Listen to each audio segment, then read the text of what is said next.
What questions would you ask a private investigator if you could ask anything? I really want to know. Put your questions in the comments below.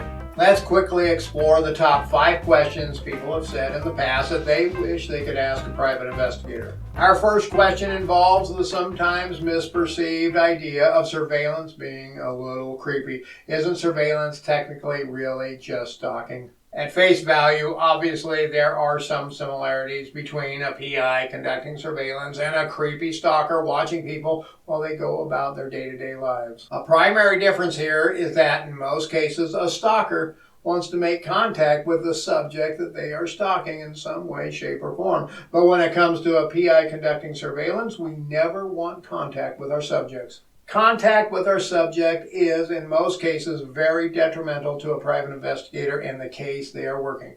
For instance, if the PI is working an infidelity case, if the subject of the investigation realizes they are being surveilled, well, the gig is up, folks. That person will most likely know who hired the private investigator and why they are being surveilled. And in an attempt to thwart the surveillance, they might take certain precautions, such as calling the police, which will most definitely create huge problems for the surveillance investigator, as in the event of police contact, they may start an investigation to see if the PI is actually a PI or a stalker themselves. Okay, let's keep going down the list. Our number 2 question people wish they could ask a private investigator: what is the weirdest thing you have ever seen while conducting an investigation? As a professional private investigator, I have seen a lot of weird things over the course of my career, folks. I have seen allegedly injured individuals walking with a cane or a walker one moment, then suddenly sprinting across the yard with said device in hand as they returned home after a doctor's visit. I have seen married men having rendezvous with other married men as well, the same for married women too. This is one of the things that I was never really prepared for when I started doing infidelity investigations, and it is one of the most uncomfortable situations to explain to a client. Question number 3 is here, folks. What do you do all day? Seriously, do you just sit in your car all day waiting for something to happen? Well, for surveillance investigators, this truly is what a good portion of our day looks like. Obviously, every case is a little different. Each investigation takes on a life of its own once we start. But there is plenty of boring periods of the time during our day just sitting, waiting, and staring at doors. So what do we do to keep from getting overly bored or just plain falling asleep on the job? Well, for me, I listen to podcasts, I listen to music, I watch videos. Well, not so much watch as I listen to them. If I have a movie on, it's going to be an older one that I have seen multiple times before, so the audio is enough to keep my mind entertained. And I also will oftentimes listen to audiobooks too.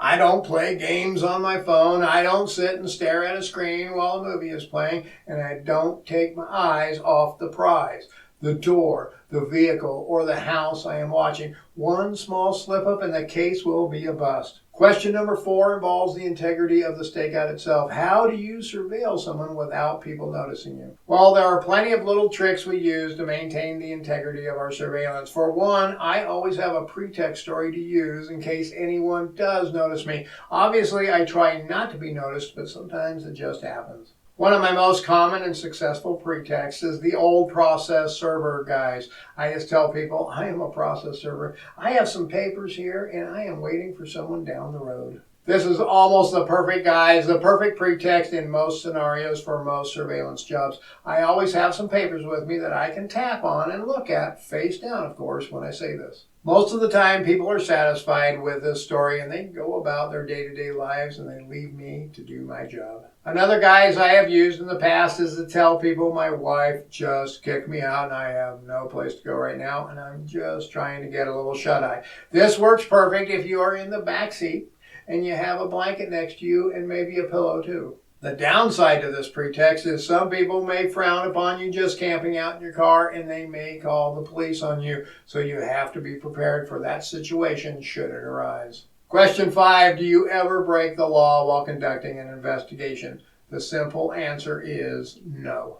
If a private investigator willingly or knowingly breaks the law during the course of an investigation, they risk the integrity of the entire investigation, as any evidence gathered could be seen by the court as inadmissible, as it was gathered through illegal means or activities. For instance, if I put a hidden audio recorder in someone's car or house so I could listen to their conversations, it could fall under a ton of laws to include violating a person's right to privacy. And any information I gathered from that, whether it was evidentiary in and of itself, or if I just used that information to gather other evidence, the evidence gathered was done so using illegal means and or deception and would not be admissible in court. To further damage the PI who does this, the illegal actions they took could be, and most likely would be, used to discredit them in court, thus having the court throw out their entire investigation. And once they have been discredited by one court,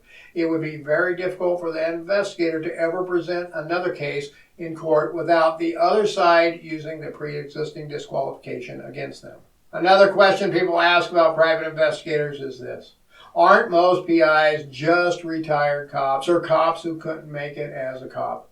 And the answer is simply no. There are plenty of former LE, or what we refer to as law enforcement individuals, who do private investigations, and the reason for them getting into the business is numerous. Some retire from the force, but they aren't ready to retire from working altogether. And some just wanted a career change, so they took the skills they learned and became a PI. But from my experience, while I do know a lot of PIs who have former law enforcement backgrounds from local police, sheriff's departments, state police, and even former FBI and CIA agents, the vast majority of PIs out there are just normal people like you and I, who wanted a rewarding and exciting career, so they became private investigators. The biggest question people would really like to know the answer to is how to become a private investigator. And I made this video that answers that very question, so check it out now.